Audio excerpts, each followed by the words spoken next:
Saudara-saudariku yang terkasih dalam Tuhan Yesus Kristus, salam damai sejahtera, Koras berkat dalam. Mari kita belajar Alkitab sambil merenung. Tema kita kali ini, orang kaya dan Lazarus yang miskin. Nah, ini gambaran orang kaya yang ada di sini, mereka berpesta pora. Ini gambaran seorang Lazarus yang dengan kondisi penuh boroknya dijilati oleh anjing-anjing. Dari Injil Lukas bab 16 ayat 19 sampai 31. Baiklah saudara-saudariku yang terkasih, jangan lupa untuk subscribe, bagikan kepada teman-teman di grup-grup dalam keluarga atau teman-teman saudara, dan juga berikan komentar serta like dalam kolom komentar. Ada seorang kaya yang selalu memakai jubah ungu dan kain halus. Nah, jubah ungu itu apa maksudnya? Selalu berpakaian jubah ungu. Ini maksudnya ya, jubah ungu pada masa itu sebagai semacam simbol bahwa itu adalah seorang yang kaya, karena jubah ungu biasanya berharga mahal. Disebutkan jubah ungu dan kainnya pun halus. Dan setiap hari ia bersukaria dalam kemewahan. Menurut saya ini sesuatu yang sangat ekstrim. Karena untuk zaman ini pun, ya kan, kalau orang bersukaria dalam kemewahan juga tidak akan terjadi setiap hari. Ini disebut setiap hari bersukaria dalam kemewahan. Wah, ini luar biasa ya. Kerjanya cuman pesta-pesta terus ya. Karena apa ya? Mungkin aset-asetnya itu sudah menjadi semacam mesin uang, menghasilkan uang dengan sendirinya tanpa dia harus bekerja ya. Cukup tinggal menerima hasil saja. Di sisi lain digambarkan ada seorang pengemis bernama Lazarus.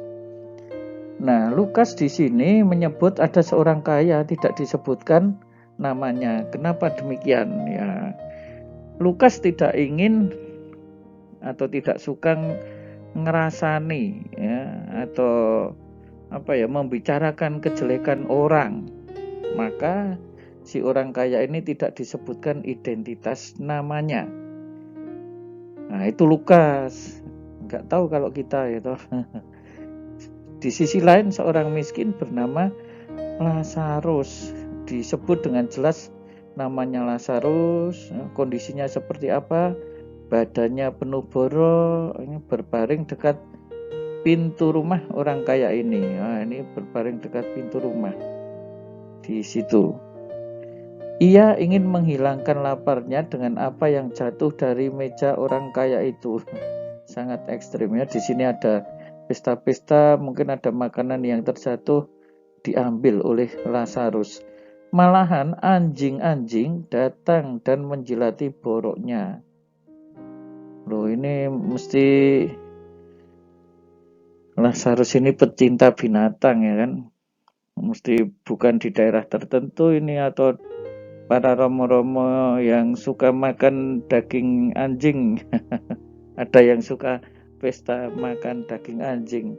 Ini malah anjingnya yang menjilati borok Lazarus. Harusnya Lazarus yang makan anjingnya, ini kebalik ini.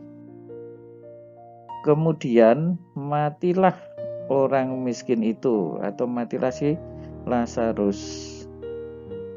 Lalu dibawa oleh malaikat-malaikat ke pangkuan Abraham. Orang kaya itu juga mati lalu dikubur. Nah, saudara-saudari, ada hal yang menarik. Disebut di sini tidak lagi nama Lazarus, tetapi disebut matilah orang miskin. Ya. Disebut di sini orang kaya itu juga mati. Nah, jadi baik kita ini orang kaya maupun orang miskin akan mengalami peristiwa kematian. Jangan lupakan itu. Ya, sekaya apapun juga dia tetap akan mati. Orang kaya itu juga mati. Sementara ia menderita sengsara di alam maut, ia memandang ke atas aneh ya, ini orang kaya itu menderita sengsara sekarang. Dan dari jauh dilihatnya Abraham dan Lazarus duduk di pangkuannya. Ya, Lazarus ini duduk di pangkuan Bapak Abraham. Ternyata peristiwa itu dilihat oleh si orang kaya tadi. Lalu ia berseru, ini Lazarus dalam pangkuan Bapak Abraham. Bapak Abraham, kasihanilah aku. Nah, ketika semuanya sudah final dan dia meminta belas kasihan, segalanya sudah terlambat. Nah, saudara-saudari, jangan sampai ya peristiwa semacam ini terjadi dalam diri kita atau saudara-saudari kita. Meminta belas kasihan Allah, entah melalui doa siapa, Bapak Abraham atau siapa, ya, tetapi ternyata sudah terlambat. Suruhlah Lazarus supaya ia mencelupkan ujung jarinya ke dalam air dan menyejukkan lidahku. Penderitaannya luar biasa. Dulu pesta-pesta itu artinya mau minum segala macam jenis minuman barangkali tersedia, dan kali ini hanya untuk setetes air pun dia tidak punya. Ingin menyejukkan lidahnya pun tidak ada yang memberi minum. Sebab aku sangat kesakitan dalam nyala api ini. Loh, ini tidak hanya dia merasa kehausan, tetapi lebih dari itu, kesakitan dalam nyala api ini. Tetapi Abraham berkata, anak, ingatlah bahwa engkau telah menerima segala yang baik sewaktu hidupmu, sedang Lazarus segala yang buruk. Ya, ia sekarang mendapat hiburan dan engkau sangat menderita.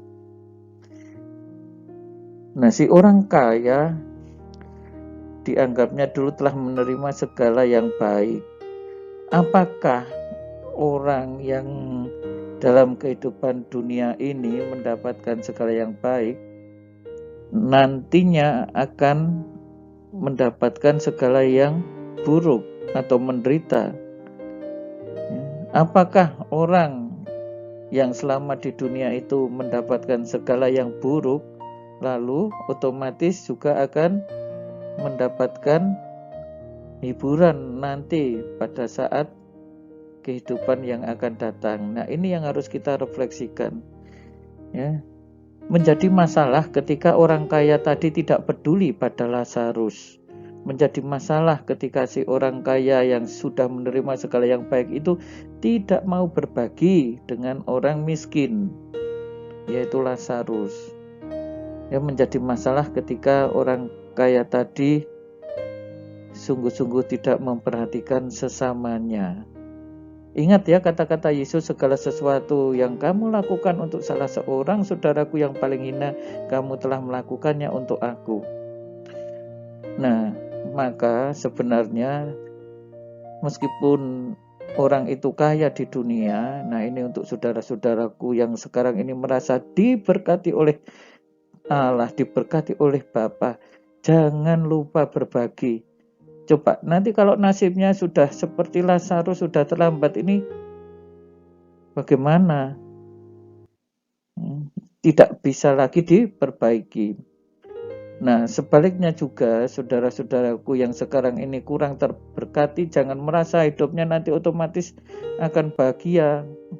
Menjadi sangat menyesal ketika hidup di dunia pun merasa tidak mendapat berkat, dan hidup di akhirat pun ternyata tidak diperoleh secara baik, alias masuk dalam api yang sangat membuat orang kesakitan.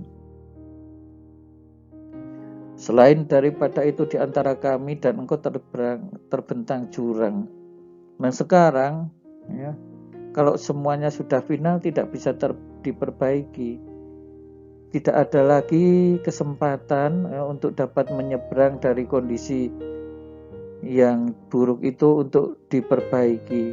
Dengan kata lain di sini tidak dapat menyeberang. Yang mau pergi ke sini sudah tertutup. Nah, saudara-saudari yang terkasih, jangan sampai ya kesempatan itu hilang karena kita tidak memperhatikan kehidupan ini untuk kehidupan yang masa datang.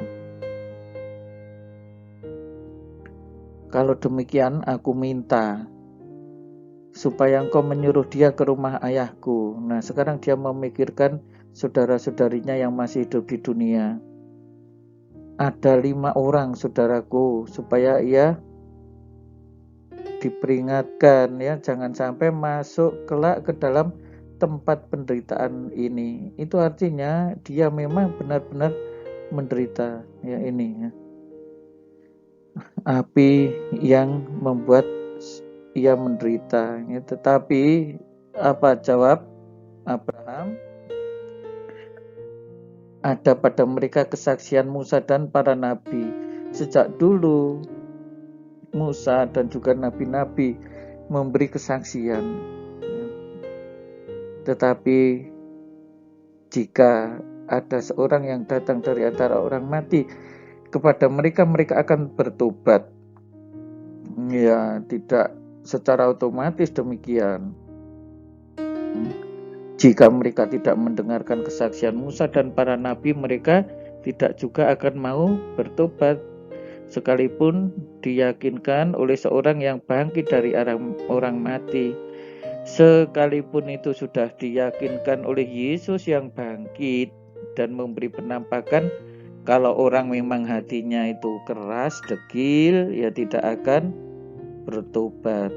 Nah, saudara-saudari yang terkasih, secara umum dapat kita renungkan demikian ya, bahwa manusia itu hidup kalau bisa ingin sukses ya, di dunia, sukses untuk kehidupan akhirat nanti, bahkan di saat detik kematian kalau perlu juga banyak karangan bunga dan seterusnya.